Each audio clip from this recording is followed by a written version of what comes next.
राजस्थान से जुड़ी प्रगति की हर बात। सुजस आवाज राजस्थान, हमेशा आपके साथ।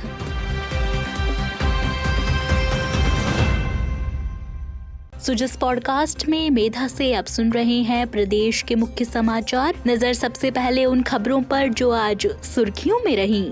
मुख्यमंत्री भजनलाल शर्मा ने की विकसित भारत रोजगार एवं आजीविका मिशन पर प्रेस कॉन्फ्रेंस, कहा ग्रामीण अर्थव्यवस्था को मिलेगी मजबूती। मुख्यमंत्री भजनलाल शर्मा का नई दिल्ली दौरा, की केंद्रीय मंत्रियों से अहम मुलाकात। जयपुर से अमृतसर और जामनगर कॉरिडोर के क्रियान्वयन पर हुई गहन चर्चा।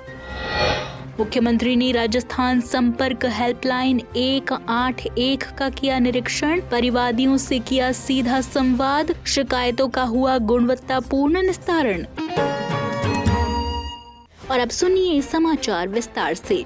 मुख्यमंत्री भजनलाल शर्मा ने विकसित भारत रोजगार एवं आजीविका मिशन को लेकर आयोजित प्रेस कॉन्फ्रेंस में कहा कि राज्य सरकार का लक्ष्य हर युवा को सम्मानजनक रोजगार और प्रत्येक परिवार को स्थायी आजीविका उपलब्ध कराना है। उन्होंने बताया कि यह मिशन कौशल विकास, स्वरोजगार और उद्यमिता को बढ़ावा देकर प्रदेश को आत्मनिर्भर बनाने की दिशा में एक ठोस कदम है। राज्य सरकार ने नए कानून में बड़ा फैसला लेते हुए प्रति परिवार उपलब्ध रोजगार के दिनों को 100 से बढ़ाकर 125 दिन कर दिया है। इस निर्णय से ग्रामीण क्षेत्रों में रोजगार सुरक्षा मजबूत होगी और मजदूर परिवारों की आय में बढ़ोतरी होगी। नए प्रावधान के अनुसार अतिरिक्त 25 दिनों के रोजगार से ग्रामीण श्रमिकों को अधिक काम के अवसर मिलेंगे, पलायन में कमी आएगी और आजीविका के साधन सुदृढ़ होंगे। मुख्यमंत्री ने कहा कि यह कदम विकसित भारत के लक्ष्य के अनुरूप है और ग्रामीण अर्थव्यवस्था को गति देगा।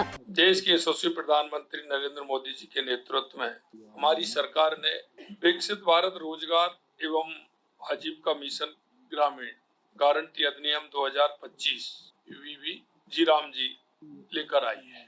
देश के यशस्वी प्रधानमंत्री नरेंद्र मोदी जी के नेतृत्व में अब नए जी राम जी अधिनियम 2025 में इन सब कमियों को दूर कर नई खूबियों से सुसज्जित बनाया गया है। नए कानून में सालाना रोजगार की कानूनी गारंटी को 100 दिन से बढ़ाकर 125 दिन किया गया। इसके साथ साथ ही क्योंकि जब खेती का काम आता है तो उसकी एक्स्ट्रा काम मिलना चाहिए। इस फसल बुवाई और कटाई के समय श्रमिकों की कमी ना हो, इसके लिए राज्य सरकार 60 दिनों का कार्य विराम घोषित कर सकती है। इससे किसान व श्रमिक हितों में संतुलन बना रहेगा और वो राज्य सरकार के ऊपर है कि खेती का काम कब आता है, वो उस समय उसको विराम दे करके खेती के काम को, जिससे कि मजदूर को उसका ज्यादा लाभ मिले, जिससे उसको दोनों फायदा भी मिल सकेंगे। योजना के तहत जल संबंधी, मुख्य ग्रामीण बुनियादी ढांचा संबंधी, आजीविका अवसंरचना संबंधी और आपदाओं से निपटने संबंधी ठोस कार्य करवाए जा सके। इसमें geo tagging, satellite imagery, mobile app और AI जैसी तकनीक का उपयोग कर पारदर्शिता सुनिश्चित की जाए। हर 6 महीने में कार्य का डिजिटल तथ्यों के साथ सोशल ऑडिट अनिवार्य होगा। इस अधिनियम में एक डिजिटल बहुस्तरीय शिकायत निवारण प्रणाली की व्यवस्था की गई है, जिसमें निश्चित समय सीमा और जिला लोकपालों की व्यवस्था भी की गई। इस अधिनियम के तहत वेतन का भुगतान हर हफ्ते करना अनिवार्य होगा। 2 हफ्ते से अधिक देरी होने पर स्वतः ही मुआवजा मिले। प्रशासनिक व्यय की सीमा को बढ़ा करके जो 6% थी उसको 9% किया गया है, ताकि जमीनी स्तर पर पर्याप्त कर्मचारी, तकनीकी विशेषज्ञता, प्रशिक्षण और निगरानी क्षमता सुनिश्चित हो सके।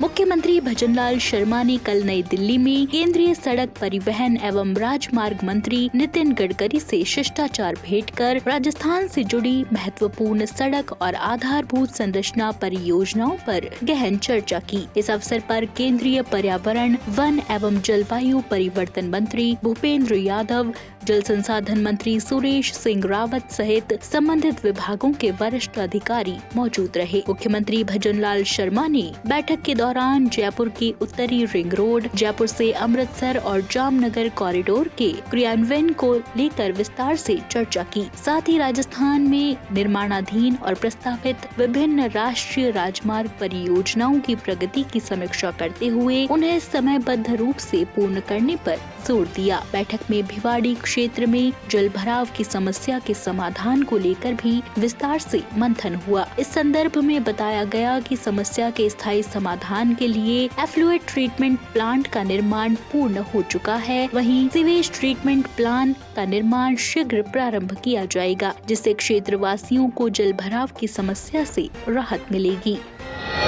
इसी क्रम में मुख्यमंत्री भजनलाल शर्मा और हरियाणा के मुख्यमंत्री नायब सैनी ने केंद्रीय जल शक्ति मंत्री CR पाटिल से आवास पर मुलाकात की। बैठक में यमुना जल समझौते के अंतर्गत जल प्रबंधन, अग्रिम कार्य योजना, पेयजल आपूर्ति सहित विभिन्न परियोजनाओं पर सार्थक और सकारात्मक चर्चा हुई। मुख्यमंत्री भजनलाल शर्मा ने कहा कि जल संसाधनों का समुचित और संतुलित उपयोग दोनों राज्यों के हित में है और आपसी समन्वय से दीर्घकालिक समाधान सुनिश्चित किए जाएंगे।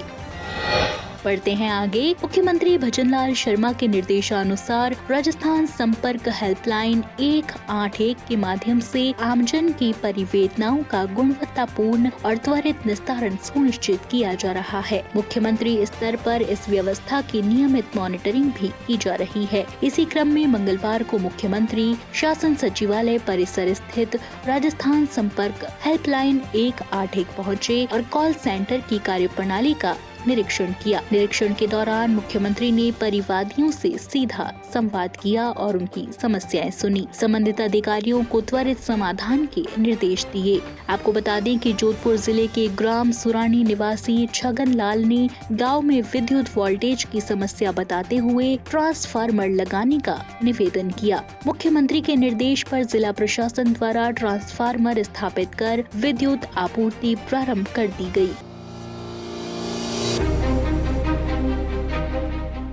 मुख्यमंत्री श्री भजनलाल शर्मा के निर्देश, अब हर शिकायत का त्वरित और गुणवत्तापूर्ण समाधान।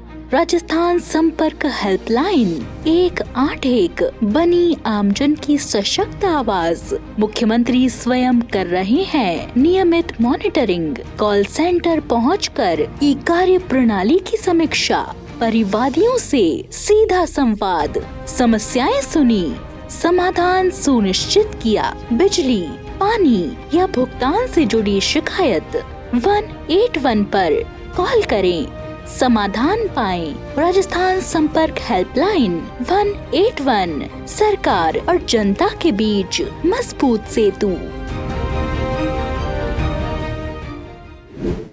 राज्य सरकार द्वारा जयपुर में सेना दिवस के अवसर पर आयोजित होने वाले कार्यक्रमों में अधिक से अधिक जन सहभागिता सुनिश्चित करने की दिशा में निरंतर प्रयास किए जा रहे हैं। इसी क्रम में आमजन को सेना दिवस परेड 2026 देखने के लिए ऑनलाइन पंजीकरण की सुविधा उपलब्ध कराई गई है, जिससे नागरिक स्वयं एवं अपने परिवार के साथ इस राष्ट्रीय गौरव के कार्यक्रम का साक्षी बन सकेंगे। माननीय मुख्यमंत्री भजनलाल शर्मा की मंशा के अनुसार सेना दिवस परेड के सफल, सुव्यवस्थित और सुरक्षित आयोजन हेतु सामान्य प्रशासन विभाग और जयपुर जिला प्रशासन द्वारा सभी आवश्यक व्यवस्थाएं सुनिश्चित की जा रही हैं। सरकार का उद्देश्य है कि अधिकतम संख्या में नागरिक इस आयोजन में भाग लेकर भारतीय सेना के अनुकरणीय शौर्य, अनुशासन और आधुनिक क्षमताओं को नजदीक से देख सकें। आपको बता दें कि जगतपुरा महल रोड जयपुर में 9, 11, 13 और 15 जनवरी को आयोजित होने वाली सेना दिवस परेड को लेकर नागरिकों में जबरदस्त उत्साह देखा जा रहा है। परेड अवलोकन के लिए इच्छुक नागरिक sso.rajasthan.gov.in पर जाकर SSO ID से लॉगिन कर सकते हैं। लॉगिन के बाद